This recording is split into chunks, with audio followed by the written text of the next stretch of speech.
Line, ठीक है। Question number 1 के सारे पार्ट्स यही हैं। क्वेश्चन नंबर 2 में भी यही चीज है कि आपने लाइन का ग्रेडियंट फाइंड करना है, gradient of each of the line segments A B A E D C and D ई।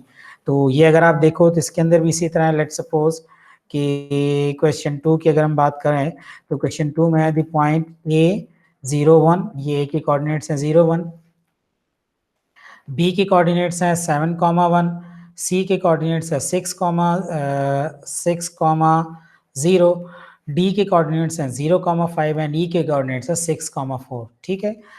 अब वो आपसे सिर्फ ये पूछ रहे हैं कि आपने gradient of the line segment बताना है, ए बी का gradient.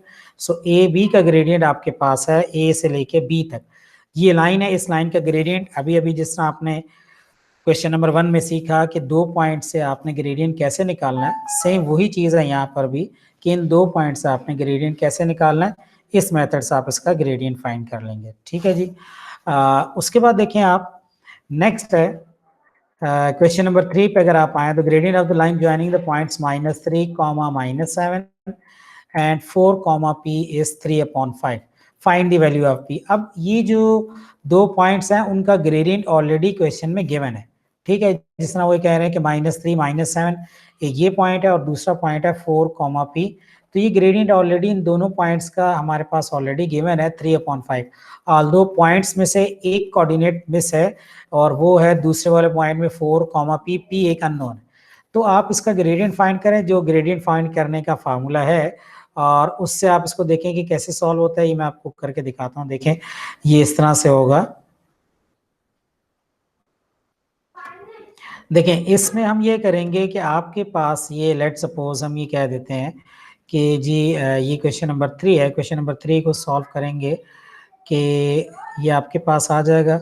So under this case हमने ये देखना है कि ग्रेडियंट का फॉर्मूला यहाँ पर अगर हम देखें, the gradient of the line joining the points -3 -7। अब ग्रेडियंट का फॉर्मूला आपको पता है कि क्या है, ग्रेडियंट को रिप्रेजेंट किया जाता है m, और ये फार्मूला आपने देखा है कि y2 - y1 upon x2 - x1 लिखा जाता है। तो मैं यहाँ पे कह देता हूँ कि जी लेट्स सपोज ये जो कोऑर्डिनेट्स हैं ये आपके पास आ जाता है x1, ठीक है ना। इसके कोऑर्डिनेट्स को मैं नाम देता हूँ x, x1, और इसके साथ जो है इसको मैं नाम दे देता हूँ y1। तो ये आपके पास आ जाता है y1, राइट। सिमिलरली ये जो दूसरे कोऑर्डिनेट्स इसको आप नाम दे देते हैं x2, y2 का। तो ये एक हो गया x2 और दूसरा आ जाएगा आपके पास y2, सही है जी। ये दूसरा पॉइंट आ जाएगा आपके पास x2 के बाद y2 का पॉइंट आ जाएगा, क्लियर। सो अब अगर आप इसको आगे सॉल्व करें तो ये ग्रेडियंट को अगर मैं थोड़ा और नीचे कर देता हूँ तो ये देखें आप, इसमें ये ऐसे आ जाएगा आपके पास कि हम ये कह देते हैं कि अब ऑलरेडी ग्रेडियंट उन्होंने बता दिया, मीन m है ग्रेडियंट का सिंबल, तो m is equal to y2 - y1।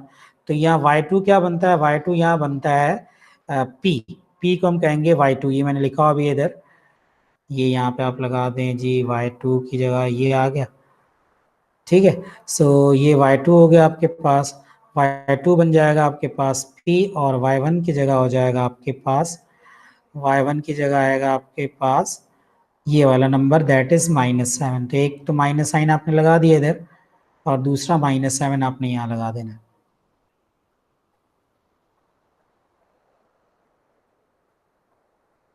Upon y2 - y1 upon x2 minus, तो x2 की जगह आएगा यहाँ पर 4 और x1 की जगह आ जाएगा यहाँ पर माइनस और -3, ठीक है।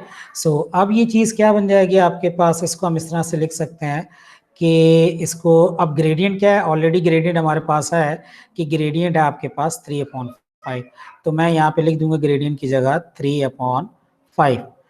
तो ये आ जाएगा आपके पास 3/5 इसका ग्रेडियंट आ जाएगा। और आगे इसको अब सॉल्व करेंगे तो कैसे आएगा, सॉल्व करेंगे तो ऊपर बन जाएगा p+7, ऊपर बन जाएगा ये p+7 प्लस अपॉन में आ जाएगा 4 माइनस +3। सो p+7 अपॉन 4+3 जो है दिस बिकम्स 7। तो अब ये हो जाएगा 7, अगर क्रॉस मल्टीप्लाई करें 7 3 के पास चला जाएगा, सो 7 3 इज 21, और इसी तरह 5 जो है इक्वल की दूसरी तरफ जाएगा, तो 5 इक्वल की दूसरी तरफ जाके p से इससे मल्टीप्लाई होगा तो ये हो जाएगा p प्लस 7, ठीक है जी। तो ये हो जाएगा आपके पास p प्लस 7, तो हमने ये लिख दिया p प्लस 7, सही थी। अब इसको आगे आपने सिंप्लीफाई कर लेना है, वो आई होप कि आपको अच्छी तरह से पता है कि सिंप्लीफाई कैसे करना है। 21 है, ये बन जाएगा आपके पास 21 है, और यहाँ पे ये बन जाएगा 21 is equal to 5p plus 7 5 ज़ा 35, तो ये 5p और 5p प्लस 5 7 ज़ा 35 हो जाएगा। सो हमने यहाँ पे लिख दिया 5p के बाद प्लस 35, ठीक है जी। तो अब ये आ जाएगा आपके पास यहाँ पर नंबर। अब आपने जब p कैलकुलेट करना है तो p कैलकुलेट करने के लिए डेफिनेटली 35 को आप इक्वल के दूसरी तरफ शिफ्ट करेंगे, तो जैसे ही 35 को दूसरी तरफ शिफ्ट करेंगे तो ये बनेगा 21 माइनस 35, ठीक है। सो 21 माइनस 35 हो जाएगा ये आपके पास। सो 21 माइनस 35 हो जाएगा ये, और this is equal to 5p। So अब एक स्टेप और रहता है, ये किस तरह से हो जाएगा 21 minus 35 is equal to 5p। तो ये हम इसको यहाँ पे इस तरह से लिख सकते हैं कि जी ये हो जाएगा आपके पास 21 में से 35 सब्ट्रैक्ट कर दें तो ये बन जाएगा माइनस 14 अपॉन p, ठीक है ना। माइनस 14 अपॉन p आपके पास आंसर आ जाएगा। तो ये है आपके पास टोटल आंसर p का। आई होप कि यहाँ तक आपको क्वेश्चन समझ में आएगा। Minus 14 upon 5 is equal to p। तो p की वैल्यू ही आपसे पूछ रहे थे कि p की वैल्यू बताएं, तो वो आपने यहाँ पे कैलकुलेट करके बता दी कि p की वैल्यू कितनी आती है। तो ये क्वेश्चन भी यहाँ पर सॉल्व हो जाता है। आई होप को ये समझ में आ गया होगा।